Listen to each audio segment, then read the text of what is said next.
कह रहा हूँ ऐसे तो आप फिर विधानसभा चुनाव बंद कर दो, फिर आप लोकतंत्र को ही खत्म कर रहे हो भाई। जब कॉलेज की आप यही चाह रहे कि कॉलेज हम अपनी मनमानी करें, अगर कॉलेज के अंदर छात्र संघ चुनाव नहीं होंगे तो छात्रों की मांग कौन उठाएगा? छात्र संघ चुनाव बंद करो, छात्र संघ चुनाव बंद करो, राजस्थान सरकार मुर्दाबाद, राजस्थान सरकार मुर्दाबाद, छात्र संघ चुनाव बंद करो, छात्र संघ जिंदाबाद। छात्र संघ चुनाव जो यूथ को एक नेता बनाने की पहली सीढ़ी है, अगर उसे ये सरकार खत्म कर रही है तो ये नेता कैसे बनेंगे, देश की राजनीति कैसे चलेगी? इसलिए हम छात्रों की आवाज़ को उठाने के लिए ज्ञापन दे रहे हैं कि छात्र संघ चुनाव को बहाल करें और इस बार छात्र संघ चुनाव कराया जाए।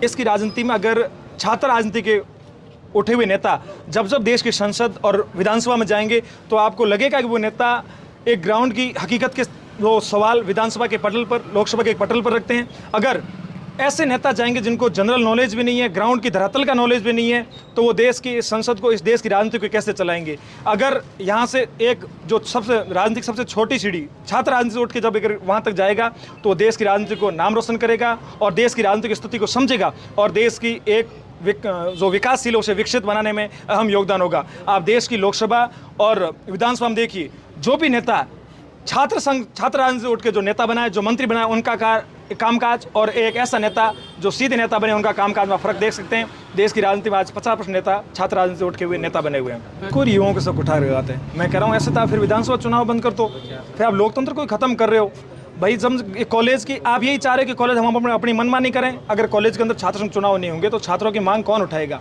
आप कभी व्याख्याताओं को हटा देते हो, डेपुटेशन कर देते हो। अगर वहाँ का छात्र संघ अध्यक्ष नहीं होगा तो छात्रों का कौन नेतृत्व करके इनकी मांग उठाएगा?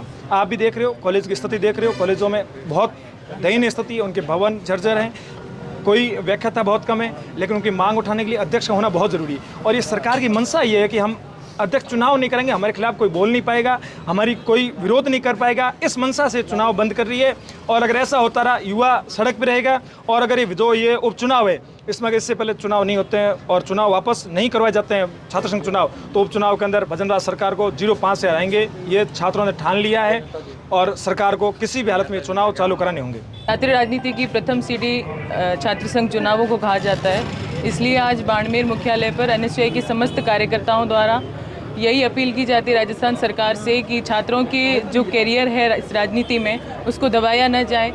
हम छात्रों की आवाज़ बुलंद करने का जो ये एक कदम है, इसके लिए ही हम आज यहाँ इकट्ठा होकर और राज्य सरकार के नाम का कलेक्टर साहब को ज्ञापन सौंपने आए हैं कि छात्र संघ बहाल किए। अरे यदि बहाल नहीं किए जाते हैं तो किस प्रकार से प्रदर्शन किया जाएगा? अगला कदम क्या रहेगा? एनएसयूआई राजस्थान, संपूर्ण राजस्थान में राज्य स्तरीय प्रोग्राम करेगी, अपनी आवाज़ बुलंद करेगी। हमारे बड़े भाई साहब विनोद जी जाखड़ हैं, उनके नेतृत्व में प्रदर्शन किया जाएगा।